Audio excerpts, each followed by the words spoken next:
As millennials, we have the second highest rate of credit card debt behind Gen Xers. And if you've been with me for a while, you know that I like to point out that sometimes Gen Xers and definitely boomers have been passing on old financial advice that isn't super helpful. And there is almost nowhere more prominent than when it comes to how to manage credit cards and myths that surround credit cards. I am here to help you understand the myths about credit cards so you can feel like you are making more empowered and aligned financial decisions because you know the facts about credit cards. My name is Lindsay Bryan-Podvin. I'm a certified financial therapist, licensed social worker, and founder of the financial wellness business Mind, Money, Balance. I help people at the intersection of money and mental health, and a big part of that is helping people understand the basics around personal finance so they can start to feel more comfortable and more empowered around what's true and what's not when it comes to financial literacy. Today, I am going to share with you the 4 most common and most repeated myths that I hear about credit cards, whether it's in my private practice or in workshops that I'm facilitating, and give you the facts on what's actually going on with credit cards. Before going any further, I want to name that talking about credit cards and talking about debt can lead a lot of us to feel a little bit uneasy or embarrassed or nervous.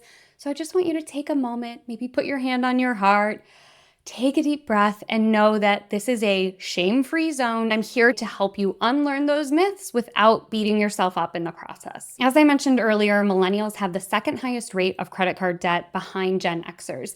But we are in a good position to start unlearning and relearning some new ways to engage with our credit and to manage our credit in a way that is more supportive. We've got time on our side to undo, to unlearn, and to start charting a new course around how to manage our credit cards. The great thing about learning the facts about credit cards is that we can then pass this knowledge on to our peers, to our younger Gen Z friends and family, and to our children as well, so that they don't have to come up in a place where they are consuming lies about credit cards. I just want to do a brief primer on credit scores because a lot of these myths come from misinterpreted understandings of credit scores. A credit score is a number that represents how likely you are to pay back a loan. And this is used by banks and by other lenders to determine whether or not they should lend you money. Credit scores range between 300 and 850 and are often ranked into 5 different categories of poor, fair, good, very good, and excellent. The higher your score, the better the banks determine your credit is. Your credit score is made up of 5 factors. Payment history, credit utilization, length of credit history, credit mix, and new credit are the 5 different things that go into creating this score. But not all of these factors are weighed equally. 35% of your score comes from payment history. If you are making your payments on time, your score will go up, and if you are late on your payments, your score will go down.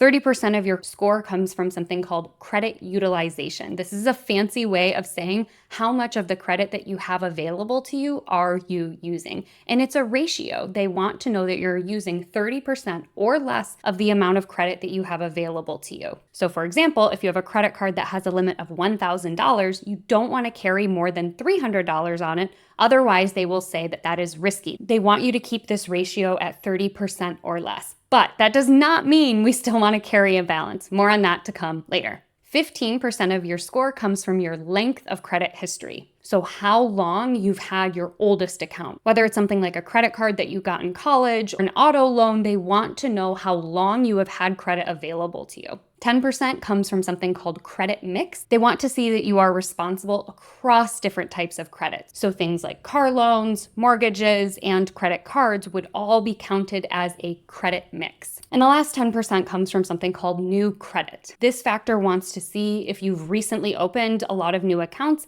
because banks and lenders will say, oh my gosh, if this person's opened a lot of new accounts in the last 60 or 90 days, they might be at risk of something financially. And that's why they're opening these all up. So they don't want to see a bunch of new inquiries, otherwise your score will go down. Now that we've got that primer on credit scores, let's get into busting some myths. Myth number 1 is that banks prefer people who carry an account balance. So you should always carry a little bit of a balance on your credit cards in order to keep your credit score good.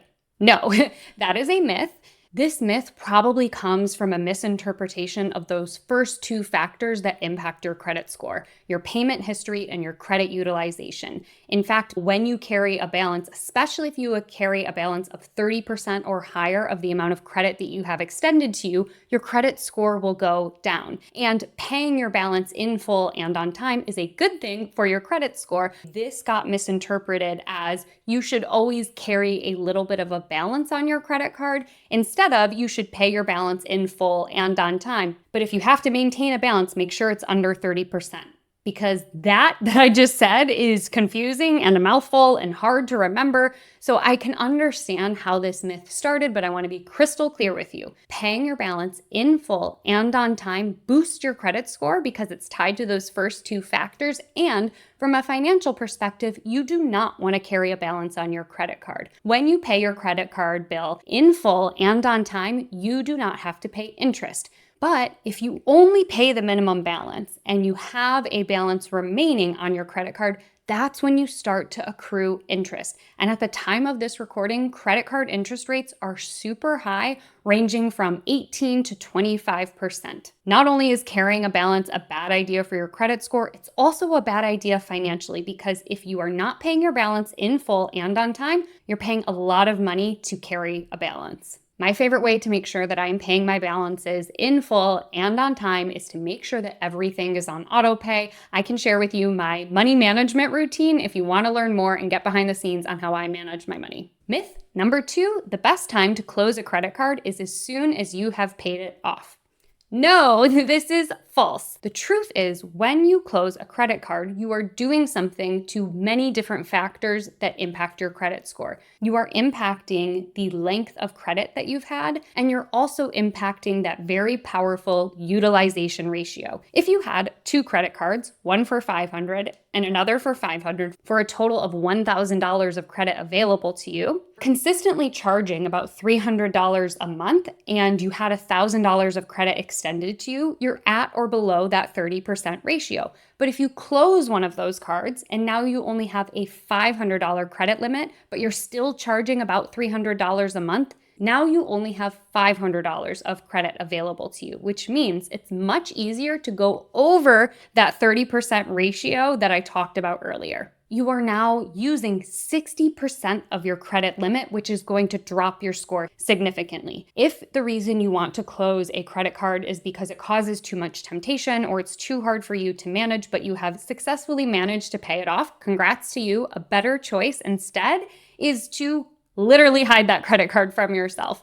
Put it in a safe somewhere, put it in your freezer, hide it away from yourself, unsave it from all of your saved accounts to prevent that temptation, but don't close that card because it's going to impact your credit. Now, if you are canceling your credit card because you don't want to pay an annual fee, instead call the credit card issuer, say, I don't want to pay an annual fee. What credit card products do you have available that don't have an annual fee? And then ask them to do a product transfer. That will transfer that line of credit that was attached to a card that had an annual fee to a different credit card that does not have an annual fee. That way, you keep your credit limit where it was and you're not paying that fee. So that's a better choice instead of just closing that card altogether. Myth number 3, travel credit cards are only for people who fly a lot or travel internationally. If you know me, you know that I love travel hacking. In fact, I have a whole series all about travel hacking, what it is, how to get started, and what I do. If you're interested in learning more, I will link it here.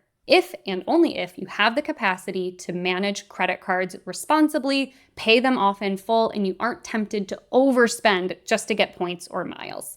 Now, that said, if you are avoiding something like a travel card because you don't travel internationally or you don't fly a lot, I would encourage you to find a different rewards card that lines up with the way that you like to spend your money. For example, if you are a super fan of a certain hotel brand, see if that hotel brand offers a co-branded credit card that offers you specific perks by having that credit card. For example, early check-in, late checkout, room upgrades, or free nights. That's a way for you to use a credit card in alignment with the way that you're already spending without feeling like you're missing out on some of those points or miles that you might not use. Myth number 4, I shouldn't check my credit score because if I check my credit score, I will lower my credit score.